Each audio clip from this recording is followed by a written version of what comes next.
This is a C++ project that I've been working on, and what it basically is, it's just a basic menu program. However, what this menu program does is that it allows you to test these functions that are on the screen, and each function is written to have a pointer parameter. Pointers are basically what C++ uses, and Java I don't think has pointers, but this is basically what it is all these functions have pointer parameters.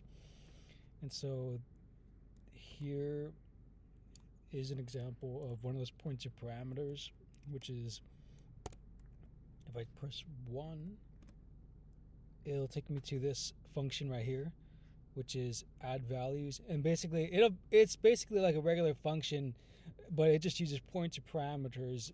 And you can, it deals with the memory addresses, targeting the memory address where the variables reside rather than targeting the value that's stored in the variable.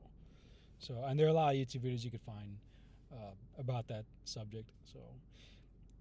So what we're gonna do here is add two values. So say if I put 4 and then 4, it will give me 8. Basically, it's all, that's all it really does.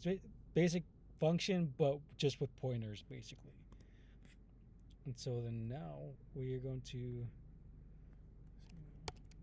do a demo of just all the other functions really. So here's the second one, and they're also color coded too, just so it can be easier on the eyes. So you see this is blue, this is also blue, and before the first one you choose one, it's yellow, it's color coded, so it could be easier on the eyes. And so going back to the first function that I set up to have pointer parameters, basically all it does is swaps values basically. So let's say we would want, let's say the number 2.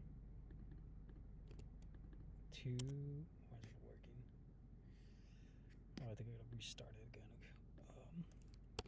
Okay. 2. Okay. So we'll say the number 4, and then we'll say 99.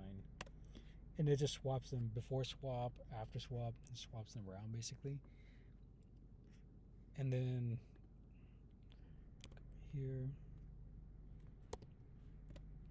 3 length, we could just put regular and just tell you how many bytes it has stored in the with the memory addresses, because we are using pointer parameters. So it's just how many bytes it takes up, because each individual char takes up at least 1 byte depending on the system architecture, whether it's an Apple computer or a Windows 7 computer. And so, but in my case it's 7 bytes. So that was what, 3 and then 4, and string copy. This one basically does the same thing, it just switches the strings around. We could just put regular first string, and then we could just put the other one show, regular show. And then you can see before and after right here, which is regular show, show regular.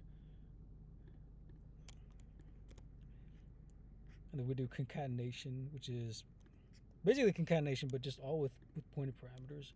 So let's say 5. We just put regular and then show, and this concatenates the strings together basically. And so then got 6, sum of array. And the way I built this function is to basically allow the user to decide how the size of the array. So the array hasn't been created yet. So let's say I want an array of size 4. So now it allow me to assign values into the variables. So we could just say 11, 22, 3, 4, 4, and it'll give me the sum of the arrays, adding them all up. And as you can see here, it says index 1, index 2, index 3, index 4. And so if we go to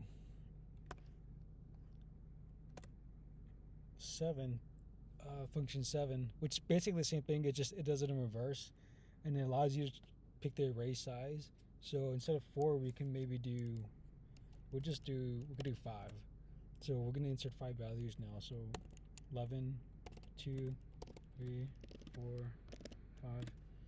And so now we can see before and after, because the whole purpose of this function was to reverse arrays, basically, using right here. So here's the original way before and after, basically. It's just in reverse. And so and the last function, which is exit program. And so when the user enters 8, they actually get a little ASCII art. They get ASCII art. So if we press 8, I wrote this. I made this little ASCII little art right here, and it just says, "You are now exiting the program. Goodbye." And this is probably where most of my mental effort went to, is making the ASCII art look like a person exiting the door. And so that was very, very, very tedious, but I think it was worth it. It looks pretty cool, I think. And here's the code for the menu, and here are all the functions. And then here's the function that I used to print out the ASCII art, which was a lot. There's a lot of code that I wrote just to print that little person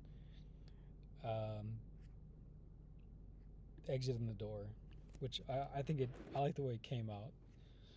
So not that much of an artistic person, but I think it's pretty cool.